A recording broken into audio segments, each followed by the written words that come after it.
அடுத்ததாக நம்ம இன்னொரு ஸ்பிரிச்சுவல் செஷன் ஒன்று போகிறோம். அது என்னென்னா சிவநெறி செந்தமிழ். இது ரெண்டும் நகரத்தார் ரத்தத்திலேயே ஊறிய இரண்டு அம்சங்கள். அவங்களுக்கு இது இரு கண்கள் போலன்னு சொல்லலாம். அவங்க எங்கெல்லாம் சென்றாங்களோ அங்கே நம்ம தொழில் முனைவர்களாக இருந்தது மட்டும் இல்லாமல் அந்த சிவநெறியிலும் அந்த தமிழ் தொண்டையும் எங்கேயுமே விட்டு கொடுத்ததில்ல. முக்கியமாக அது மலேசியா மாதிரி ஒரு நாட்டில் அதை பற்றி பேசுகிறது மிக சிறப்பாக இருக்கும். ஏன்னா இங்கே ஒரு தனிப்பெருமை, இங்கே ஏராளமான செட்டியார்களால் நிர்வகிக்கப்படும், நகரத்தாரால் நிர்வகிக்கப்படும் ஆலயங்கள் இருக்கின்றன. ஆமாம், கோயில்கள் கட்டுவதனால் பக்தி அதிகரிக்கும், பக்தியால் ஒழுக்கம் வரும், ஒழுக்கம் இருந்தால்தான் சிறந்த தொழிலை வழிநடத்த முடியும், சிறந்த தொழிலை வழிநடத்தினால்தான் சிறந்த தலைமைத்துவ பொறுப்புகளும் உருவாகும் என்று நம் முன்னோர் நம்பினர். இவற்றுக்கு இடையே இருந்த தொடர்புகளை அவர்கள் உணர்ந்தனர். தலைமைத்துவம், தொழில் முனைப்பு, ஆன்மீகம், இந்த மூன்று புள்ளிகளையும் இணைப்பதை பற்றி அடுத்த இரண்டு முக்கியமான பிரமுகர்கள் வரவிருக்கின்றனர். பற்றி பேச அடுத்த இரண்டு முக்கியமான பிரமுகர்கள் வரவிருக்கின்றனர். So the next session is about connecting the dots, leadership, entrepreneurship and spirituality. So we welcome Swami Sri Anish, spiritual leader, founder and chief mentor of Saadho Sangha Foundation. Let's give a big hand for Swami Sri Anish. அது மட்டுமல்லாமல் இந்த ஒரு கலந்துரையாடலை வழிநடத்த doctor Somasundaram Sathappan, consultant, plastic and reconstructive surgeon, MD of Soma Plastic Surgery. Ladies and gentlemen, once again a big round of applause to Swami Sri Anish and Dr. Somasundaram Sathappan.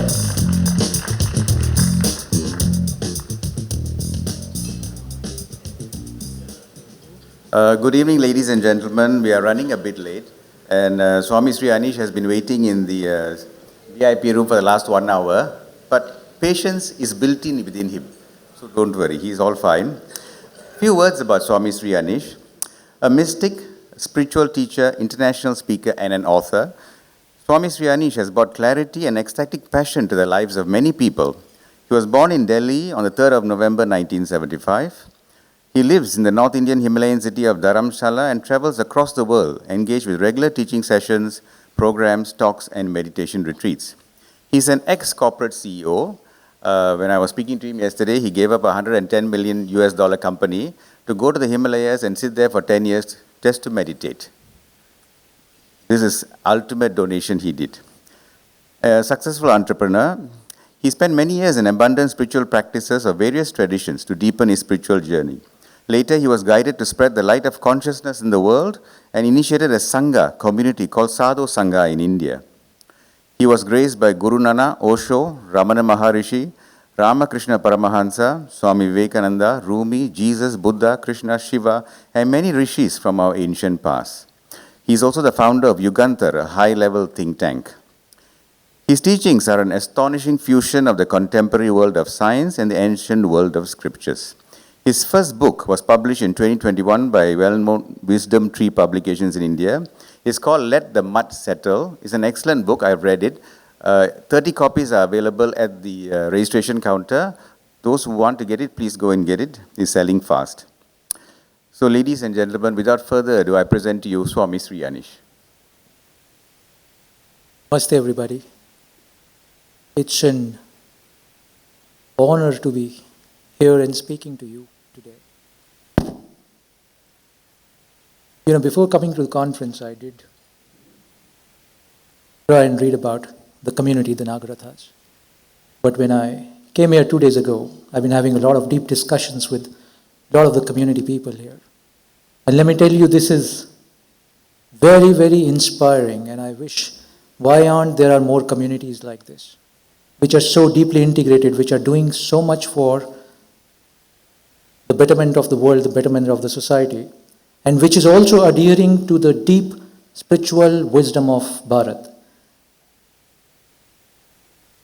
And that's the reason I say it's an honor to be sharing few thoughts with you today. Now, but at the same time, I realize that you've been sitting since morning. This is the last session, and maybe you're a bit mentally tired, you've taken on so much of content since morning. It is not the best time to have a session like this right now. So I think we need to do something to make sure that you're here, not just in body but mind and spirit also. So a few instructions. Yeah. Am I visible? Yeah. Okay. If you take the fingers, the tip of your fingers, and just for about 30 seconds, if you tap them on the top of your eye, on this, just above your eyebrows, just like this.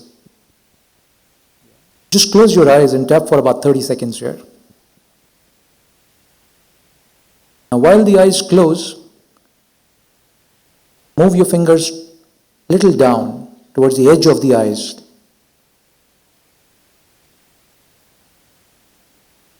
Yeah. Tap a little more. Don't shy. Tap a little more. Now under the eyes, on the bone here, you can see me on the bones here. Just for about 10 seconds tap here.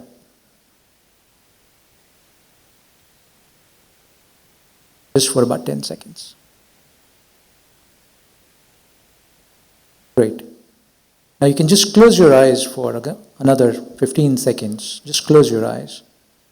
Take 3 deep breaths.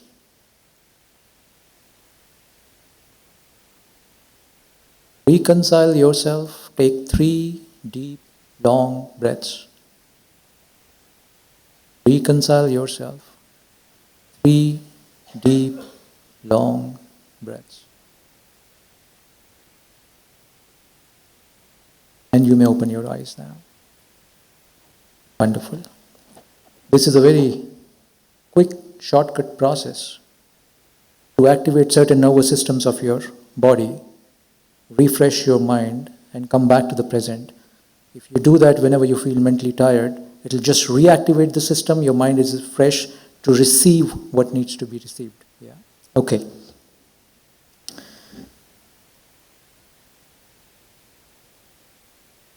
The whole Indian tradition is built on 4 key pursuits. We call it 4 key values. I'm sure some of you have heard about it. These 4 key pursuits of life are called Dharma, Artha, Kama, Moksha. Have you heard about this? Okay. What is the problem in the world that you see today? Anybody? What is the problem in the world that you see? We see a lot of suffering in the world.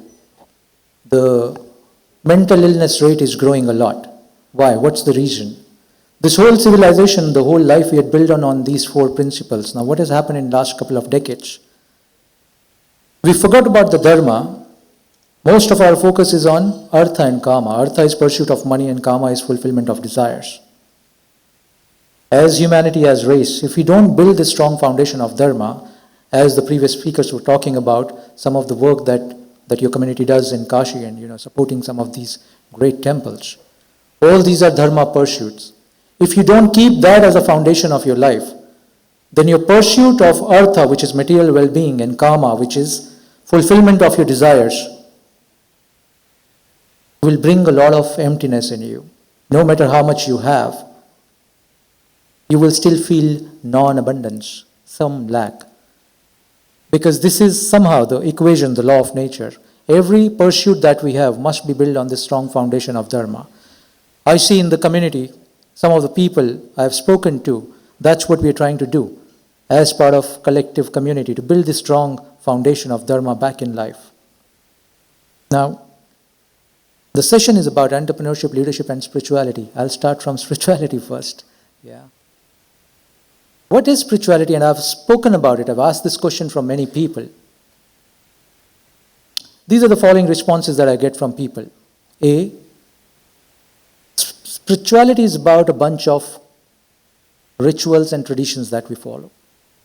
B, spirituality is equal to religion. C, spirituality is some of our internal practices that we do as meditation. These are the key top answers that I get when I ask people about this question. But actually, my definition of spirituality is a little different. What is spirituality? It's a process that helps you to connect. Okay, I'll stop it. It's a process to help you to connect. Now, connect what? It helps you to connect you with your own self, which means I'm assuming that we're not connected with our own selves. Yes.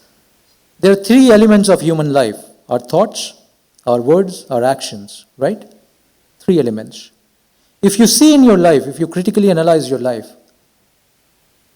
there is a disintegration between these three. We think something else, we speak something totally different, and then we act is totally different from what we are thinking or what we are speaking.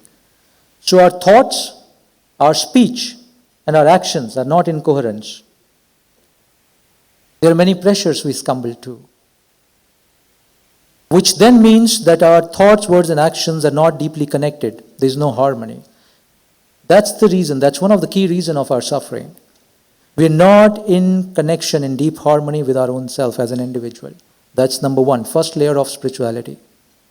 Second layer of spirituality. Do we connect with fellow human beings, with the people in the same species? Are we deeply connected? Do we feel a sense of connection? We speak about that, but not necessarily we feel the connection. That's the second layer of spirituality. Third layer of spirituality. Do we feel deep connection with every form of life on earth? Every sentient being on earth? For an example, most of us know. Yesterday I was speaking to another audience, and I asked a question. Do you know that your life is dependent on honeybee? Connection we are talking about. Yeah? If there is no bee, there is no pollination. If there is no pollination, there is no food on the table. We are in deep connection with every form of life on earth. We realize it or we don't realize it, that's a different layer. Yeah? So that's the third layer of spirituality. Remember, we're talking about what is spirituality. It's important to know. And the fourth layer of spirituality, of this connectedness, is with every tattva, every element of nature. There are 5 elements of nature, we all know that. Do we feel deep connection with all the 5 elements?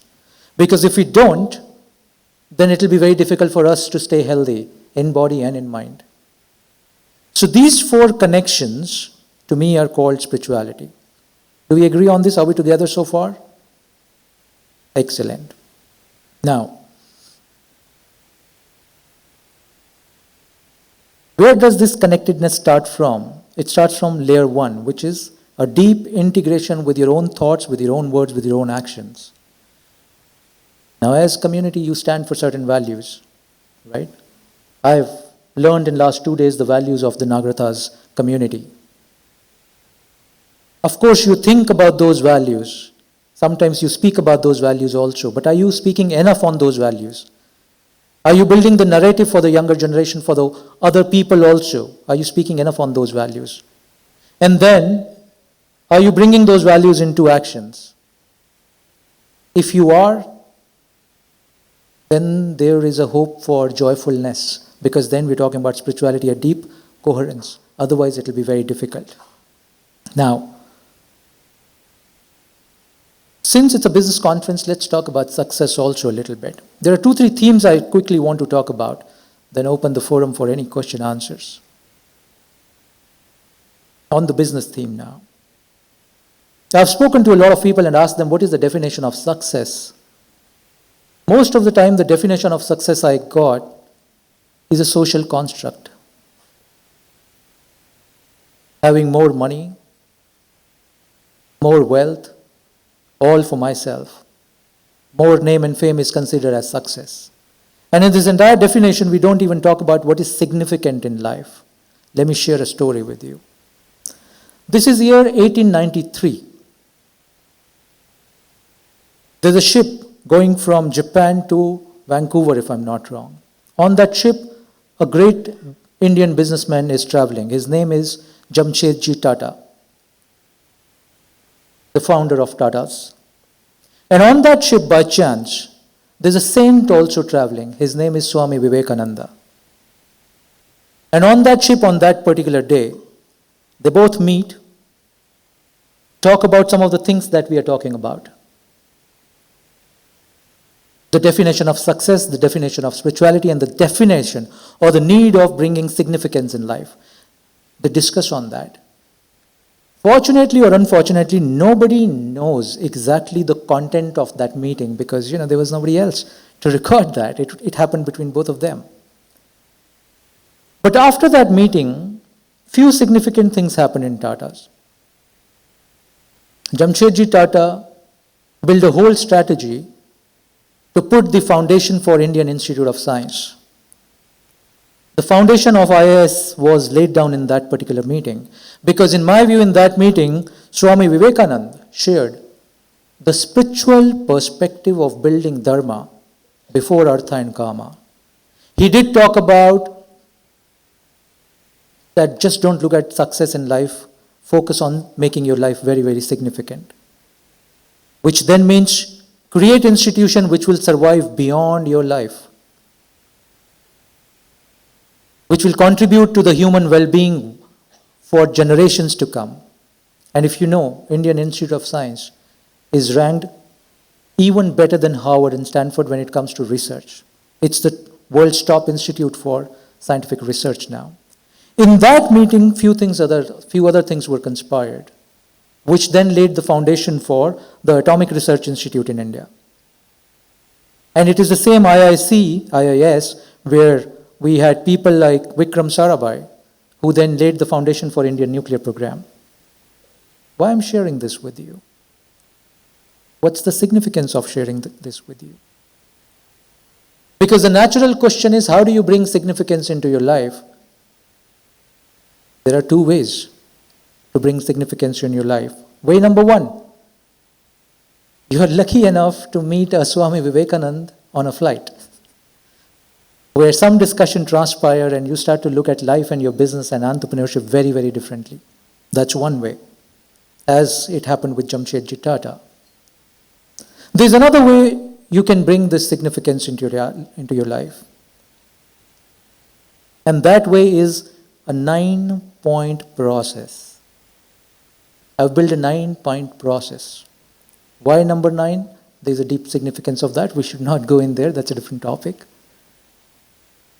Because I wanted to speak on entrepreneurship and leadership also.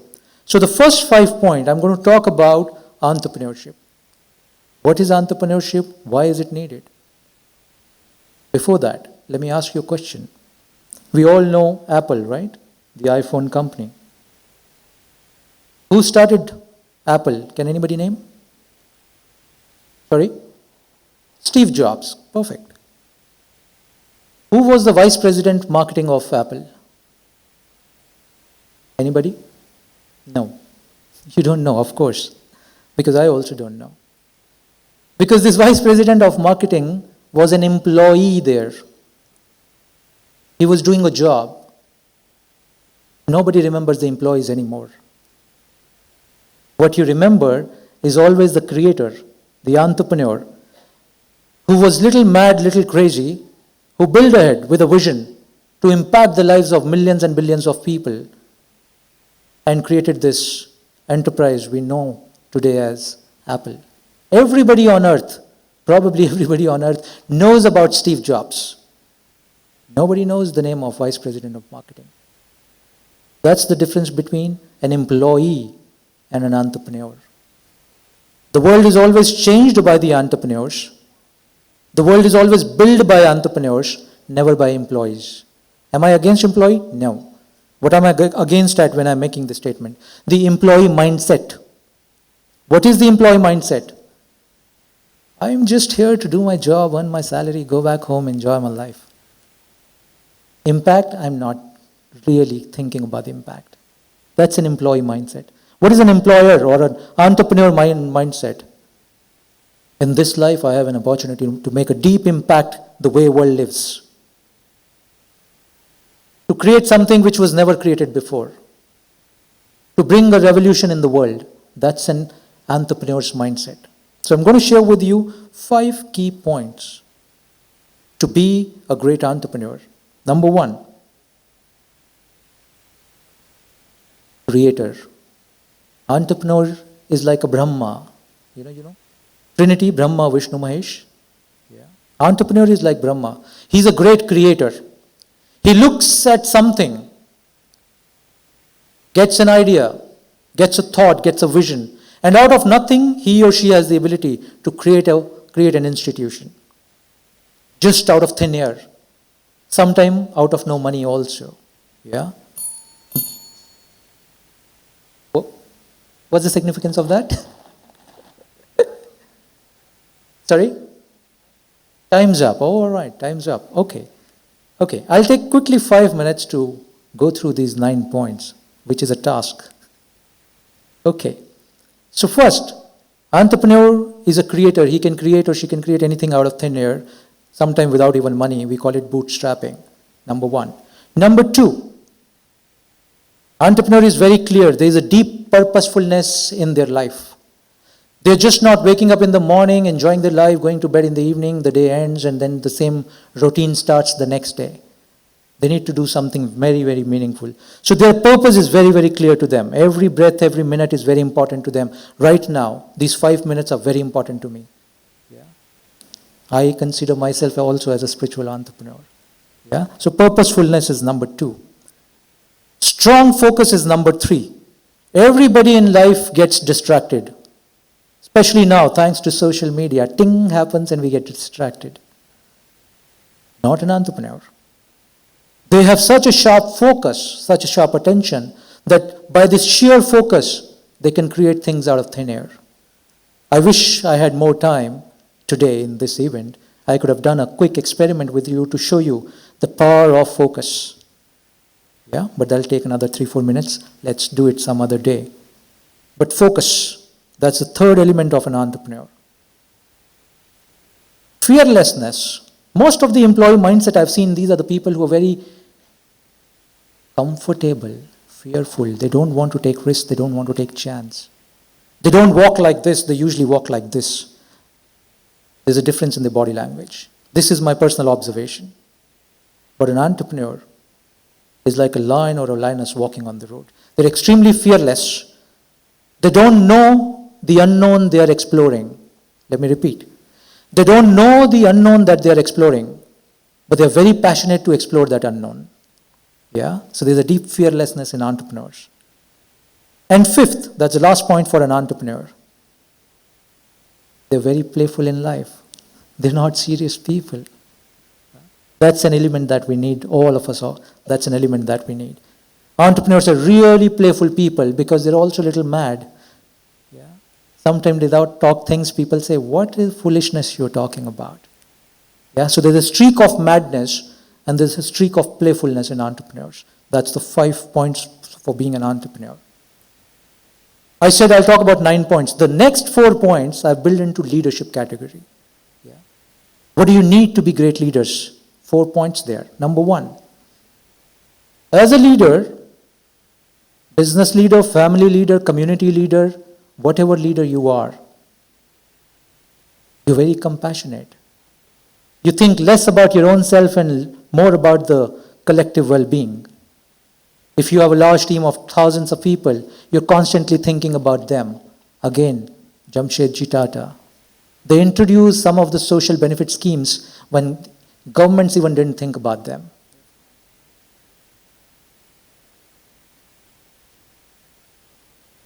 Wonderful. I just got a lovely good news, friends. I don't know if that's a good news for you or no. That you decide. But for me, it's a good news because my friend said I still have some time. Yeah. I don't know if it's a blessing for you or a curse for you. Yeah. Okay. What will run at the same speed? Yeah. So that we have more time for question answers if there are any. So, first point for being a leader, you feel, you think for others. You know that what you're building as a family, as a community, as a society, as a business, you need support of so many other people to build that. You cannot do it alone. And there's a deep compassion you have for all of them. So that's the first point. A leader is somebody who has a very large heart, a heart full of compassion. First principle for being a leader if you want to be a great leader. Second principle for being a leader. You just don't talk like me. Yeah, you act. You inspire people by your action, not by your speech alone. Yeah. I'll tell you a very funny thing I saw. I'll not go into the example of that. But what I saw and experienced, I was watching a father and a son, a young son. Something happened in a restaurant. And what I realized there, this young boy, this young son, was learning some of the behavioral aspect of the father by observing the father. not what the father was telling him. So a true leader is one who can inspire the teams, the family, the society, the community by their sheer action, by their sheer selfless action. So that's number 2. If you're a great speaker, great orator, doesn't really matter. Can you inspire people by your own actions and by the way you are, by your own being? That's number 2. Third thing, which is extremely needed for a speaker, for a leader, is the ability to think, the capacity to think. Now you'll question, we all think, right? We all think, right? Why I'm putting it as a point, the capacity to think? My friends, we think as an obligation because we cannot stop our mind. We think as a process, it's not in our control. We're not doing voluntary thinking. Actually, our capacity to think is very low because our minds are not in our controls and they're continuously running. That continuous chatter we think as thinking. That continuous chatter is not capacity to think. Your capacity to think comes when, this is very, very useful. This can change your life. Your capacity to think comes when you're able to declutter your mind and silent your mind. Only when you develop the capacity to think. It may sound like an oxymoronic statement, but this is a deep yogic statement I'm sharing with you. Only those people who have the capacity to stop the chattering mind and experience the silence, only those minds truly, they have the capacity to think, not others. Others have the capacity to copy, imitate, not think. There's a difference. Are we together on this? How do you develop this capacity to think? I said decluttering the mind, silencing the mind. What is the word for that? Can we explain it in one word? That's called meditation, dhyana. You know, in the US, are there people from the US here? Please raise your hands. 1, 2. Few hands I see. Have you heard about a festival in the US called Burning Man Festival? Great, you've heard about that. Anybody else? You've heard about it? No, okay. It's a crazy festival in the US. It's on from last couple of decades. Even the likes of Elon Musk and Mark Zuckerberg and all of them, they go to this festival. It happens in the middle of a desert. What is happening in that festival? In that festival, they're doing for 7 days a lot of expressive processes to make sure they're able to declutter their mind, to make sure they're able to enter into a state of deep silence. Because in that deep silence, they start to get intuitions about their business policies. I'll back it by an example. Do you know a few years ago, Elon Musk's Tesla Motors, their whole IP was their battery design. That's the IP of an electric car, right? Their whole IP was battery design. What does Elon Musk do in Tesla Motors a few years ago? Do you know that? He opened the IP of the batteries. Today you go on Tesla's website, the IP is totally open of the electric battery. You can copy the design, make your own batteries. They won't stop you. That's a crazy move. Why didn't Elon Musk do that? Number one, he went to the Burning Man Festival where he could declutter his mind, he could enter into deep space of meditation. And in that meditation, he got an intuition that if the electric car sales need to increase, the whole electric consciousness need to come on earth. People need to understand this is this is the next wave of mobility. And in order to do that, the whole ecosystem of electric motors needs to come in. A deep acceptability of eco motors must come in. And for that, I must open the IP of the batteries. Let people copy. Let there be more buyers and makers of electric cars, because when they do that, I will benefit. Because I have certain more advantages which others don't have. He opened it. He opened the heart, shared the battery. Yeah? And after that incident, actually Tesla Motors started doing much better than before. Right? Because he thought that he must invest in this eco community, not just in Tesla Motors. He must enable them. So what we perceive as competition sometimes you need to go out there and support them as well. That's going to help you out. That's the mark of a true leader. How do you do that? By decluttering your mind. Meditation is really important for today. Point number 9, last. And this could be very, very different. You might not have heard about it. If you want to be a great leader, a great impactful leader, if you want to be remembered for hundreds and thousands of years from now on, you need to start to practice renunciation. In Hindi, in Sanskrit, we call it tyaga. What does that mean? I've seen most of the leaders, when something great happens in their organization, in their community, in their society, they take the ownership on themselves. I did this, right? But a leader who is a true leader and practicing renunciation, he or she will always say, not me. These are the people who build this organization, not me. He or she has the ability to renounce the, credit. Renounce the credit of creating something. Because in deep their hearts they know it's just not their intelligence. In the deep state of silence, an intuition came, and that intuition helped them make this great business. So they can't take the entire credit. And then they were supported by their teams, their friends, their families. So they must take the credit. So the great leaders will always renounce the credit to the teams, to the others. And that's hard to practice because we want to have our name everywhere. I come from North India, that's where I grew up. I saw a culture when I was growing up there, and I was always shocked when I saw that. I don't know if that culture is also in South of India or any other part of India, but in South India it's very deep rooted. We are very loud there. You know what happens there? And I'm sorry if it offends any one of us here. I'm referring about a culture. I see in the temples there.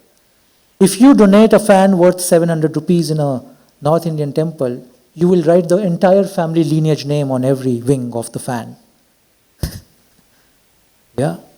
Anybody who's under that fan, taking the pleasure of the cold air of that fan, cannot miss the entire family's history, which is written on the fan.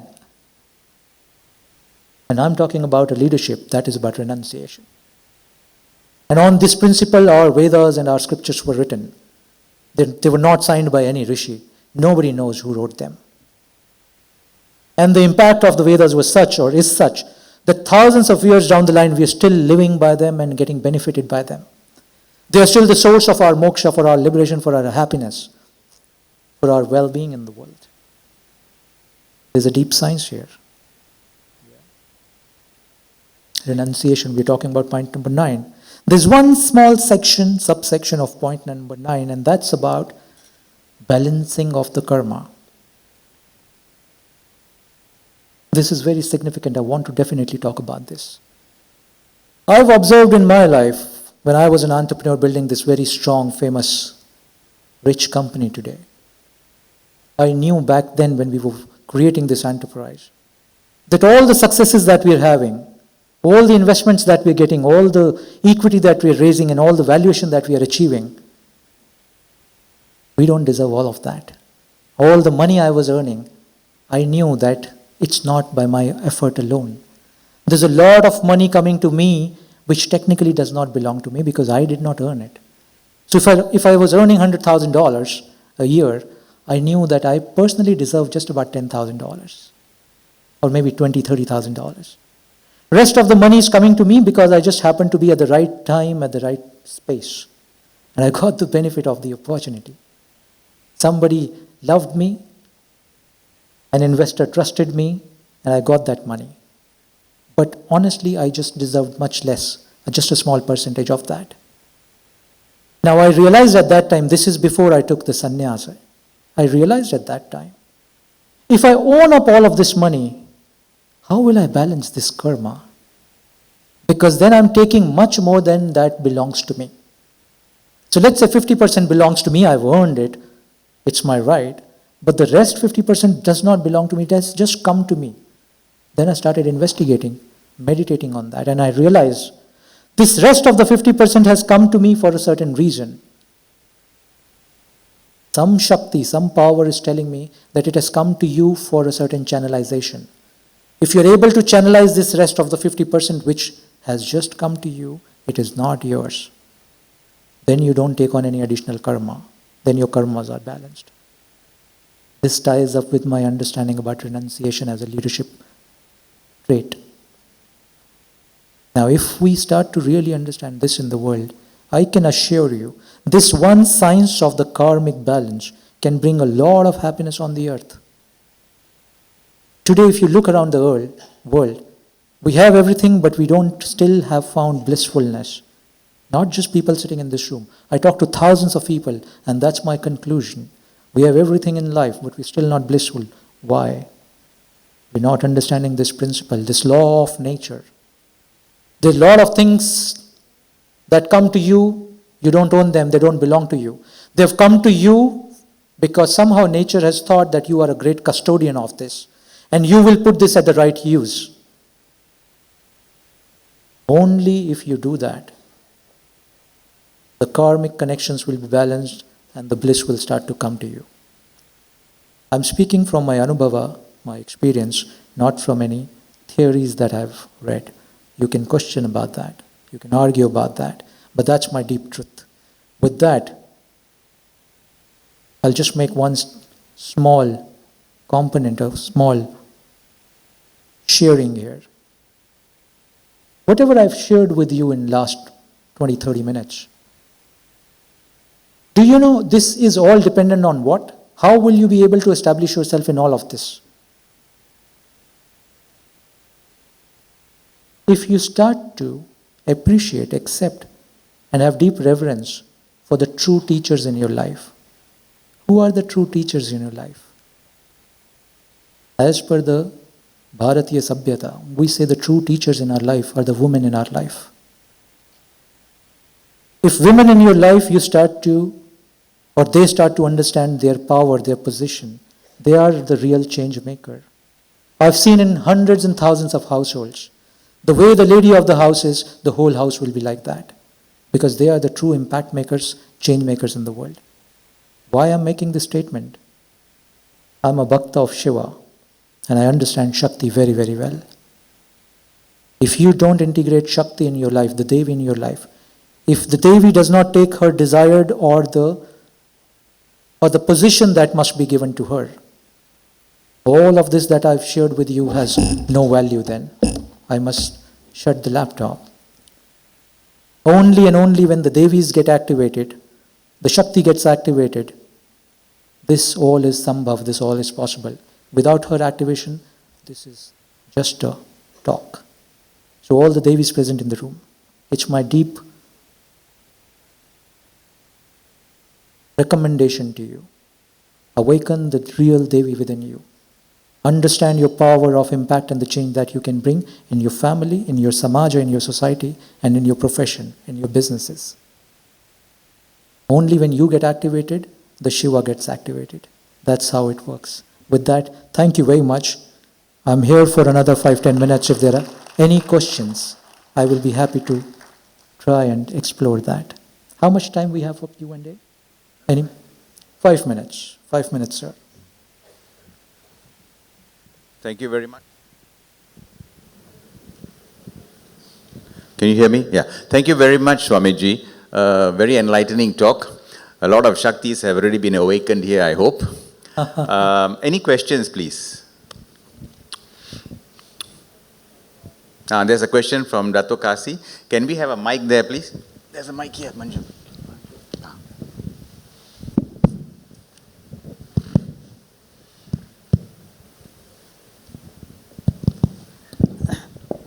Swamiji, there was a very illuminating talk, and you rightly touched on the fact that Hindu philosophy places dharma before karma and artha.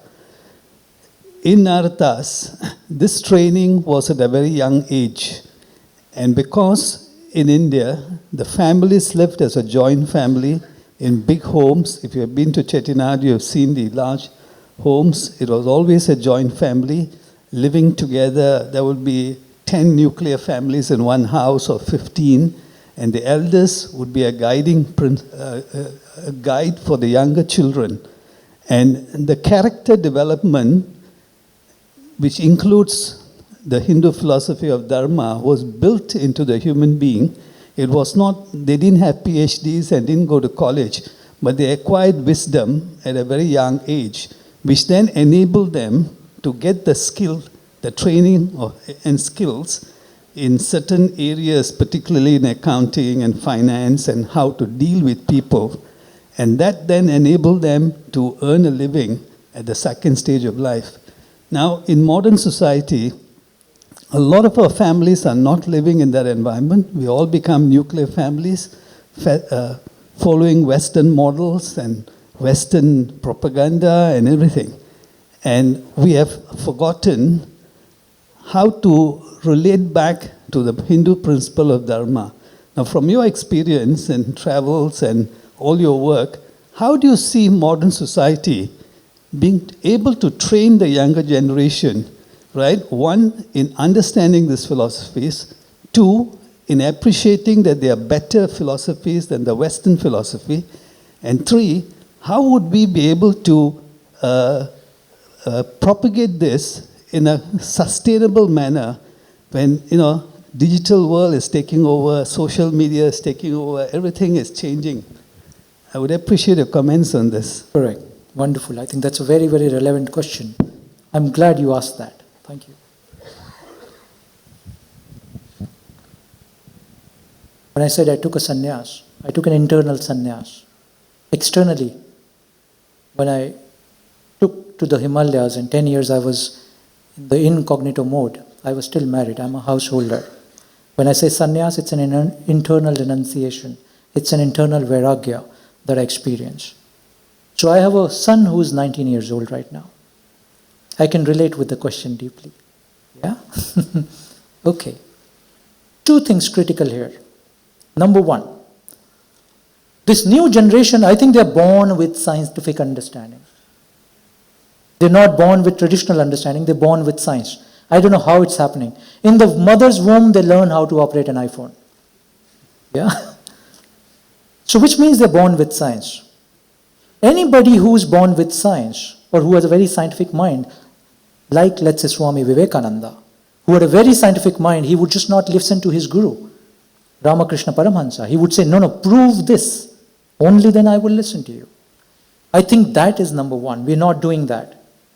This generation, the coming generation, the new generation, they are scientific minds. They will lose their connection with all the tradition, no matter how powerful the traditions are, unless we are able to show them, demonstrate them, the scientific power of the traditional understanding. They will not live in a make-believe world. They want proof. Just before entering into this hall, I was having a discussion with Somaji. We all know about mantra, the science of mantra. Yeah, I'll give you a quick example on that. We think mantras that are given to us as tradition by our gurus is just part of the tradition, right? That's what we think. Actually not. You see what happens? Do I sit there and talk, and do I stand here and talk? It's a decision that my mind has to make, right? Should I drink this water right now, or maybe 5 minutes later? It's a decision that my mind has to make, right? Whenever your mind makes a decision, in your brain there are trillions, billions of neurons. Some of the neuron pathways snap by taking the pressure of the decision. Yeah, I'm talking about neuroscience right now. In a day, you take something about 1,000 such decisions, and every such decision breaks some neuron structures, neuron pathways in your brain. Our rishis, thousands of years ago, realized this. And they created these sounds which we call mantras. Because the moment you chant the mantra with a closed eye, and you utter the mantra straight away goes into your neuron pathways and restructure the pathways. All the neurons that are broken, all the synapses that have happened, it restructures quickly all that. And it does that just in about a minute or two. With that, after 2 minutes of mantra chanting, if you do a little bit of 3 minutes of pranayama, your mind is absolutely fresh the way it was in the morning. Now, there's a deep scientific power behind the mantra. If you can explain this to the new generation, I'm just taking this as one example. And if you can demonstrate that to them, there is no reason they will not adopt to this. That's number one. So we need to know what we are doing and why we are doing it. Number one. Number two, I think we're not giving enough focus to the history. We're not reading about our dharma, about our own religion. We're not reading about our own history. And I wrote a quote a few years ago. Any community, any civilization, if it does not invest in knowing its history, cannot create a great future. All the lessons are there. Our forefathers have made all the mistakes. There's a deep learning we can do from understanding the history. It must be an investment as part of the community. Encourage yourself, people around you, everybody, to know the history of your culture, of your tradition, of your land, of your dharma. Because it's extremely profound. Nowhere on earth is there a vast civilizational values the way we have in India. Remember, Bharat is the longest living civilization on earth. We found the records still about continuous records from last 17,000 years. This civilization is living unbroken. Most of it is recorded. Most of it is recorded. If you can introduce the youth to that, it could change the future generation completely. Yeah. So that's point number 2 on this. These two things can do miracles. And number 3, quickly, have this discourse more often, not by inviting me, but I'm sure in your community there are a lot of people. This kind of a discourse must become part of your daily conversation. Anything that you talk about become your reality. I've given you another sutra. Let me repeat. Anything that you talk about becomes a narrative that becomes your reality. So if you talk about this more, this is going to become a new narrative and new reality.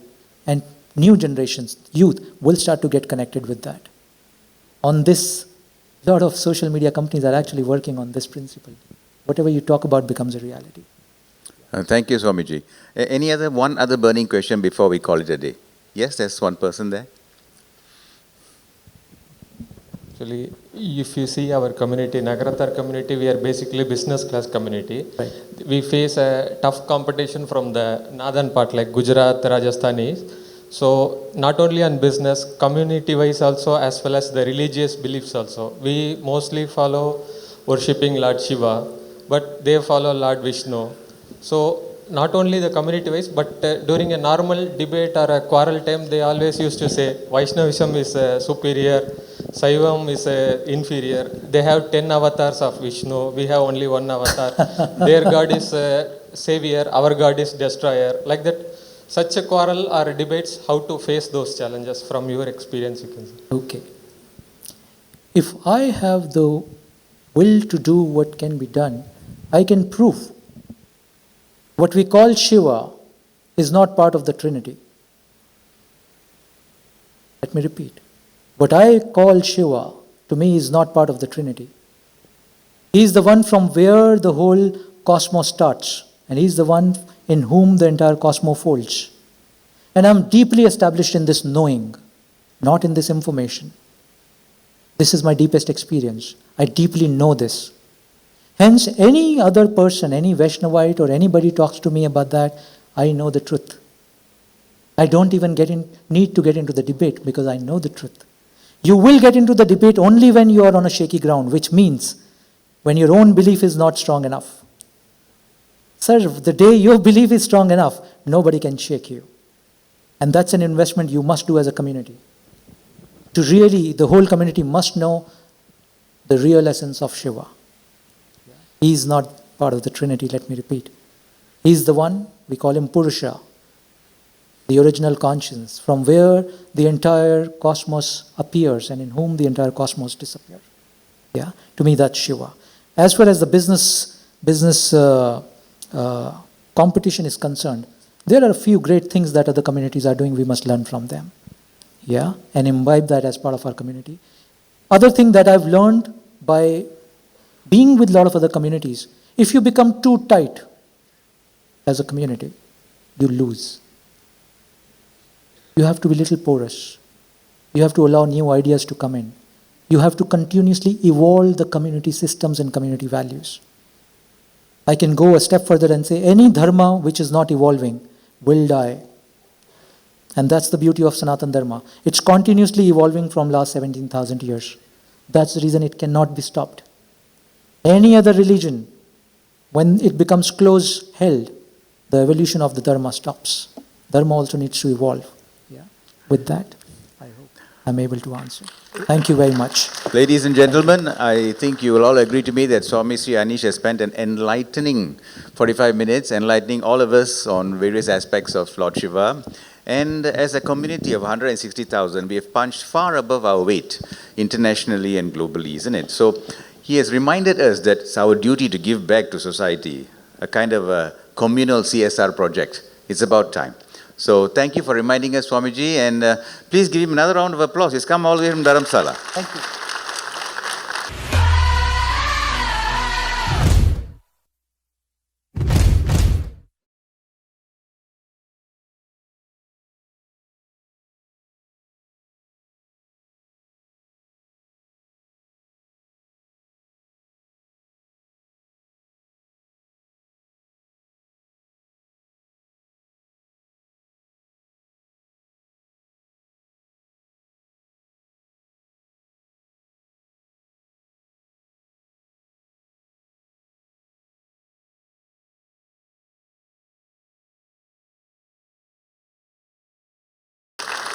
I pass it over to the MCs, yeah? Thank you once again, Swamiji and Doctor, for giving us such an enlightening talk. Truly inner finding, I must say. Okay, so we have come to the conclusion, we have come to the end of day one. சில announcements இருக்குது, நாங்கள் சொல்லிடுறோம். நாளைக்கு காலையில் 6 மணிலேருந்து 7 மணி வரைக்கும் ஒரு மினித்தான், ஒரு ஸ்கேவெஞ்சர் ஹண்ட், ஒரு யோகா செஷன் இருக்குது. யோகா செஷன் வந்து இங்கே கேஎல்சிசியில் ரூம் நம்பர் 302 யோகாவை செஞ்சுட்டு நம்மலாம் நல்லா சாப்பிட்றோம். அதனால் கொஞ்சம் யோகா செய்கிறதுக்கும் வரலாம், நல்லாயிருக்கும். ஸோ வாங்க, முடிஞ்சவங்க வந்து கலந்துக்கங்க. அந்த மினித்தான் அண்ட் ஸ்கேவெஞ்சர் ஹண்ட் வந்து கேஎல்சிசி பார்க்கில் நடக்குது. ஸோ அதுக்கு வந்து கிராண்ட் ஹைட் ஹோட்டல்லேருந்து யாராவது வந்து கைட் பண்ணுவாங்க. ஆக்சுவலி இந்த 2.5 நாள் ப்ரோக்ராம்குள்ளே வந்து நிறைய விஷயங்கள் நம்ம செய்ய வேண்டியிருக்கு, நிறைய நெட்வொர்க் பண்ண வேண்டியிருக்கு, நிறைய பேரை பார்க்குறோம், பேசுகிறோம், பழக வேண்டியிருக்கு, நிறைய நிகழ்ச்சிகளும் இருக்குது. ஆனால் மலேசிய நகரத்தார் வந்து இதுக்கு நிறைய நாள், ரொம்ப நாள் வந்து இதுக்காக மெனக்கட்டு நல்ல ஒரு டீம் ஆஃப் ஸ்பீக்கர்ஸை வந்து கூட்டிகிட்டு வந்திருக்காங்க. ஸோ கொஞ்சம் நீங்கள்லாம் ஸ்ட்ரெச் பண்ணுற மாதிரி தான் இருக்குது. கொஞ்சம் நேரம் கருதி நேரத்துக்கு வந்துட்டோன்னா நம்ம எல்லாருமே எல்லா செஷன்ஸையும் ரொம்ப நல்லா என்ஜாய் பண்ணலாம். அதனால் நாளைக்கும் காலையில் கரெக்டாக வந்து முடிஞ்ச வரைக்கும் 8:30 மணிக்கு கரெக்டாக வந்துடுங்க. 8:25க்கு செஷன்ஸ் எல்லாம் ஆரம்பிச்சிடும். அதுக்கப்புறம் என்னென்னா, அந்த கேஷ் விட்டுட்டு போன நபர் இன்னும் அந்த கேஷை கலெக்ட் பண்ணலை. அதனால் டேபிள் 36 தான் அந்த கேஷ் கண்டுபிடிச்சிருக்கிறாங்க. ஆக டேபிள் 36 யாரெல்லாம் உட்காந்துருந்தீங்களோ, யாராச்சும் அந்த கேஷ் விட்டுருந்தீங்கன்னா தயவு செய்து டாக்டர் கணா அவங்கள வந்து பார்த்து அந்த கேஷ் வந்து திரும்ப பெற்றுக்கொள்ளுங்க. சரிங்களா? வேண்டான்னாலும் வந்து சொல்லிடுங்க. ஆமாம். ஓகே.